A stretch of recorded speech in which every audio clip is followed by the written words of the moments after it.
Paz do Senhor, meus irmãos do grupo Amigos da Bíblia. Hoje é o dia 54 do nosso desafio de lermos o Novo Testamento em 90 dias. E hoje vamos falar sobre Romanos capítulo 6, 7 e 8. Romanos capítulo 6. Agora chegamos à terceira sessão de Romanos, santificação, que fala ali os capítulos 6, 7 e 8. Essa sessão é chamada de santificação. Observe que o capítulo 6 lida com a morte do crente para o pecado, o capítulo 7 com a morte do crente para a lei e o capítulo 8 com o crente vivo na vitória dada pelo Espírito. O capítulo 6 conta-nos como o pecado não reina mais sobre nós.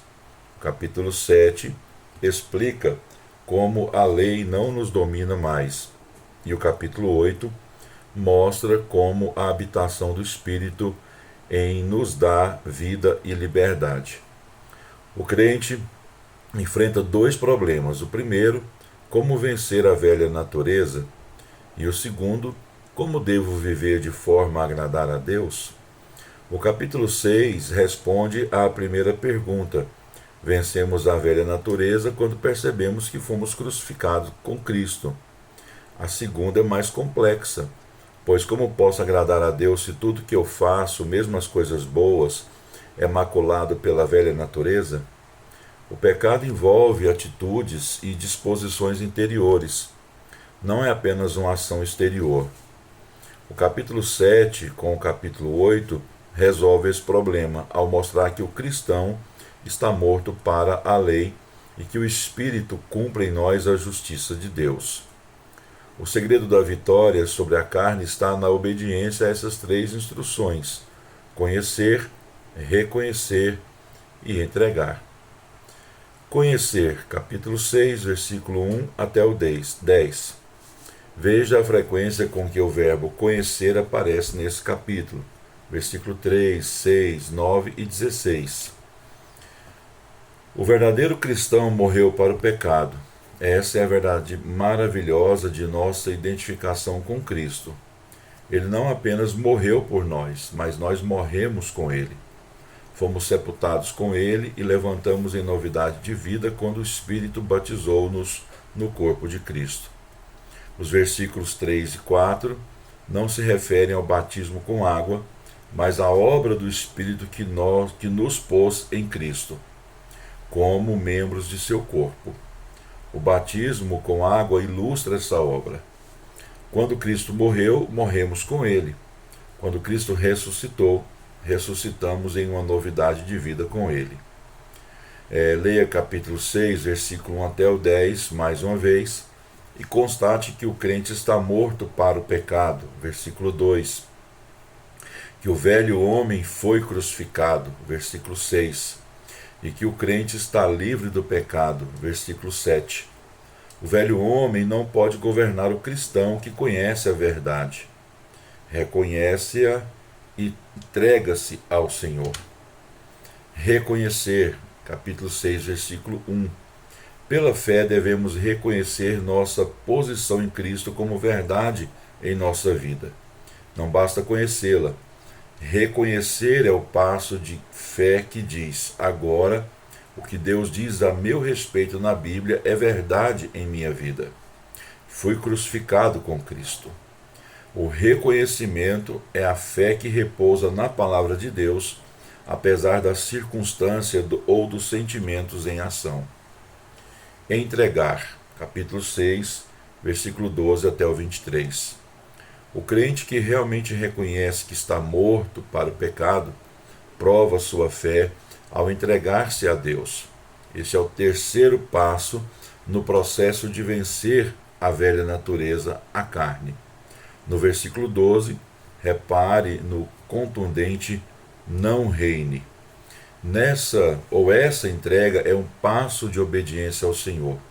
Temos de dar o passo final de entregar os membros de nosso corpo a Cristo. Não basta conhecermos essa magnífica doutrina, ou mesmo reconhecê-la. Nos versículos 16 ao 23, Paulo dá o exemplo do Senhor e do servo. Ninguém pode servir a dois senhores. Nos entregamos ao pecado e somos servos dele antes de sermos salvos. Como resultado disso, recebemos o salário do pecado, a morte. Versículo 23. Mas nos libertamos do pecado quando recebemos a Cristo como Salvador, isto é, nossa nova posição em Cristo nos dá um novo Senhor e uma nova natureza. Agora somos servos da justiça em vez de servos do pecado. Cristo assume o controle de nossa vida e frutificamos em santidade. Versículo 2. Quando entregamos os membros de nosso corpo como instrumentos ou armas a Cristo. Versículo 13. É importante manter esses 3 passos em sua ordem correta. Primeiro temos de reconhecer a morte para o pecado e a vida em Cristo, para depois nos entregarmos a Deus e vencermos a carne. Contudo, não podemos nos reconhecer como mortos para o pecado, a menos que conheçamos nossa posição em Cristo. Temos de saber também que morremos com Cristo, pois não basta saber que ele morreu por nós. Temos de saber também que a cruz lidou com a nossa velha natureza, pois não basta saber que temos uma nova natureza. Conhecer, reconhecer e entregar. Esses 3 passos levam à vitória diária sobre a carne. Romanos capítulo 7. Esse capítulo trata de uma questão crucial na vida cristã, o relacionamento do crente com a lei de Deus. O capítulo 6 explica que os crentes estão mortos para o pecado porque se identificam com Cristo em sua morte e em sua ressurreição. Ele responde à pergunta: permaneceremos no pecado? Capítulo 6, versículo 1. No entanto, no capítulo 6, versículo 15, Paulo faz outra pergunta: havemos de pecar porque nós estamos debaixo da lei? O capítulo 7 responde a essa pergunta e explica que estamos mortos para a lei, da mesma forma que também morremos para o pecado. Capítulo 7, versículo 4. No capítulo 6, versículo 14, o que Paulo quer dizer com não estamos debaixo da lei e sim da graça?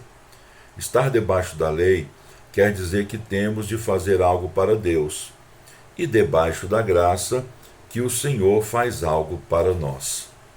No capítulo 7, Paulo explica isso ao fornecer uma série de duetos: 2 maridos, 2 descobertas, 2 princípios.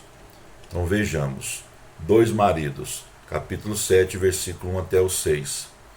O relacionamento matrimonial ilustra nossa relação com a lei. Os 2 maridos são a lei e o Senhor Jesus Cristo. A mulher, quando se casa, está presa ao marido até que este morra. Depois disso, está livre para casar-se de novo. Antes de conhecer a Cristo, estamos presos à lei e condenados por ela. No entanto, nós morremos em Cristo quando somos salvos. Não é a lei que morre. Casamos com Jesus Cristo. Não somos mais casados com um sistema de regulamentos. A lei não nos controla mais. Leia diversas vezes o versículo 4 e absorva a sua magnífica mensagem. Temos um novo relacionamento maravilhoso por intermédio de Cristo, e nele nosso antigo marido, não nos controla mais. A lei realçava o pecado de nossa velha natureza, e isso, quando estávamos perdidos, frutificava para a morte. Versículo 5. Agora estamos libertos da lei e servimos a Cristo em novidade de espírito e não na caducidade da letra. Versículo 6. O versículo 6 não sugere que o cristão não tem obrigação de obedecer a Deus. Na verdade, agora nossa obrigação de obediência é maior, pois conhecemos a Cristo e pertencemos à família do Senhor. Agora as exigências são mais severas do que as exigências da lei mosaica. Por exemplo, o Senhor Jesus, ao falar sobre no Sermão da Montanha, ele colocou que as atitudes interiores, elas são mais importantes do que as exteriores.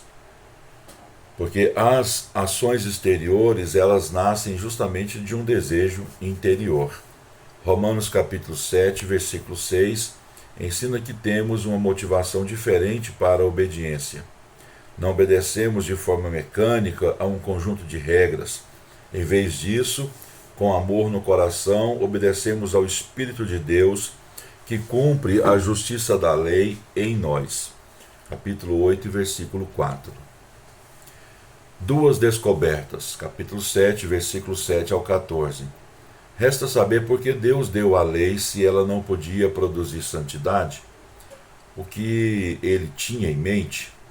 Paulo faz duas descobertas que respondem a essa pergunta. Primeira, a lei em si mesma é espiritual. Segunda, o crente é carnal, vendido para o pecado. A lei revela o pecado, versículo 7, pois as coisas que ela condena aparecem em nossa vida quando a lemos. A lei desperta o pecado, versículo 8, e esse se agita em nossa natureza. A lei engana e mata o pecador, versículos 9 ao 11, ao fazê-lo perceber que é muito fraco para satisfazer o padrão de Deus. A lei revela a malignidade do pecado, versículo 13, principalmente em nossas atitudes malignas e não apenas em nossas ações exteriores. Versículo 15 até o 25, dois princípios.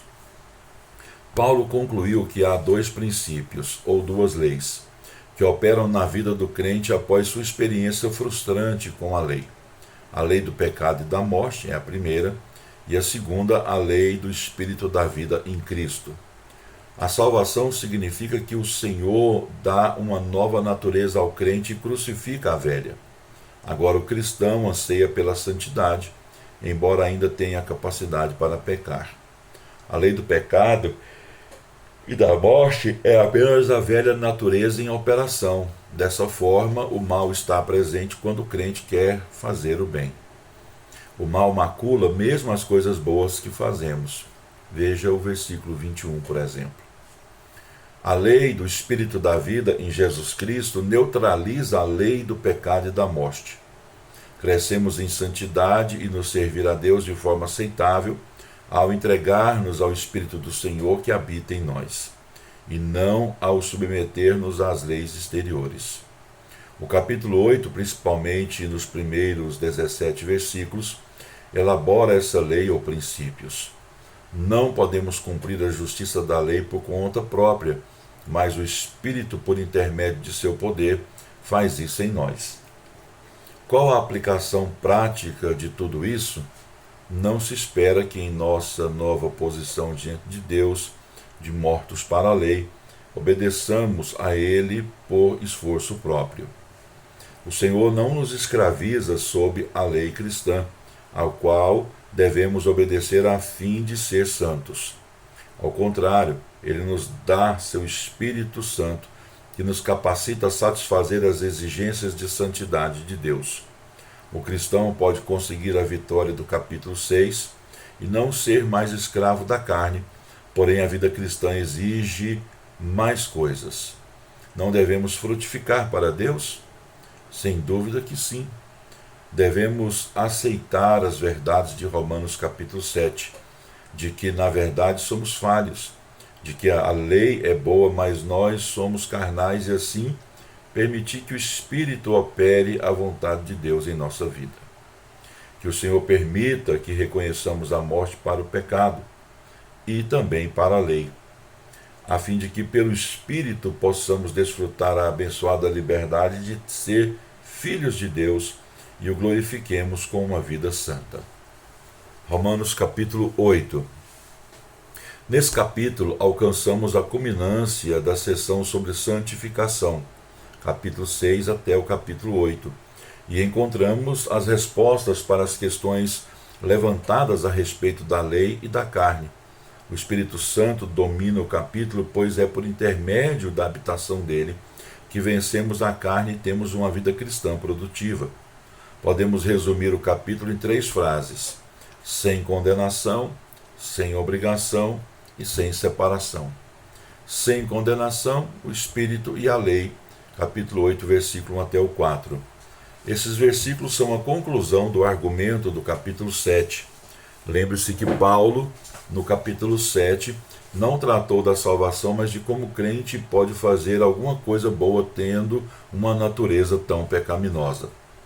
Como um Deus santo pode aceitar qualquer coisa que façamos se não temos nada de bom em nós? Ele teria de condenar todos os pensamentos e todas as obras. No entanto, não há condenação, já que a habitação do Espírito cumpre a justiça da lei em nós. A lei não nos pode condenar porque estamos mortos para ela. Deus não nos condena, pois o Espírito capacita o crente a andar no Espírito e, dessa forma, satisfazer as santas exigências do Senhor. Os filhos de Deus não estão sob a lei. O cristão percebe que a habitação do Espírito agrada a Deus e o ajuda a agradá-lo quando compreende que já não há nenhuma condenação. Que salvação gloriosa, tremenda, Deus deu a nós. Versículos 5 até o 17, sem obrigação, o Espírito e a carne. O crente pode ter duas inclinações. Ele pode inclinar-se para as coisas da carne e ser um cristão carnal, ou inclinar-se para as coisas do Espírito e ser um cristão espiritual e desfrutar a vida e a paz que o Senhor nos oferece. Apenas o Espírito em operação em nós e por nosso intermédio agrada a Deus, jamais a carne. O cristão não tem obrigação com a carne. Nossa obrigação é com o Espírito Santo. É o Espírito que nos condena e mostra que precisamos do Salvador. É o Espírito que nos concede a fé salvadora, que põe a nova natureza em nós e que testemunha todos os dias que somos filhos de Deus. Paulo chama o Espírito Santo de Espírito de adoção, versículo 15. O Espírito nos leva a uma vida gloriosa de liberdade em Cristo enquanto viver na carne ou sob a lei. Leva à escravidão. Então, o Espírito nos leva à liberdade. O viver na carne ou viver sob a lei nos leva à escravidão. Para o crente, liberdade nunca quer dizer autonomia para fazer o que lhe agrada, pois esse é o pior tipo de escravidão. Antes, a liberdade do cristão no Espírito livra-nos da lei e da carne a fim de que possamos agradar a Deus e nos tornar o que Ele quer que sejamos. Todo crente é filho de Deus por nascimento e seu herdeiro por adoção. Na verdade, somos co-herdeiros com Cristo. Portanto, ele não pode receber sua herança em glória até que estejamos lá para compartilhá-la com ele. Versículo 18 até o 39, sem separação, o Espírito e o sofrimento. Os crentes, embora sofram no presente, desfrutarão de glória quando Cristo retornar. Na verdade, graças ao pecado de Adão, toda a criação, versículo 19 até o 21, está sujeita à escravidão do pecado. Cristo libertará toda a criação dessa escravidão quando por fim prender Satanás, e desse modo toda a natureza desfrutará conosco a liberdade da glória dos filhos de Deus. Versículo 21. Temos o espírito de adoção, mas estamos aguardando a adoção de filhos, ou seja, a redenção do nosso corpo. Versículo 23. A alma foi redimida, mas não o corpo. Entretanto, aguardamos em esperança, pois Deus nos deu a habitação do Espírito em nós como primícias dos que nos espera no futuro. O Espírito que nos cela até o dia da redenção vivificará nosso corpo se morremos. Versículo 11. Nos versículos 22 até o 26, repare os três gemidos. Primeiro, toda a criação geme, versículo 22. Segundo, o crente geme à espera da vinda de Cristo, versículo 23. E terceiro, o Espírito que habita em nós geme em intercessão por nós, versículo 26. A Bíblia, na linguagem de hoje, traduziu o versículo 26 dessa forma: gemidos que não podem ser explicados por palavras.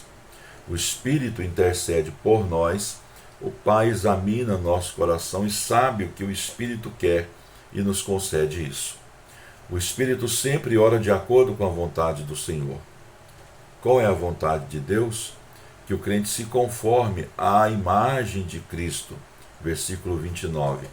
Por isso podemos reivindicar a promessa do versículo 28. No versículo 30, observe que todos os verbos estão no pretérito. O Senhor chamou os crentes, justificou-os e glorificou-os. Por que padecer neste mundo, se já fomos glorificados? Paulo encerra o capítulo com 5 perguntas, versículo 32 até o 35, e responde a elas com clareza. Termina aqui mais um vídeo. Que Deus abençoe a sua vida. E lembrando que os nossos comentários são extraídos, editados e adaptados aqui conforme a nossa necessidade do comentário bíblico UESB. Até o próximo vídeo.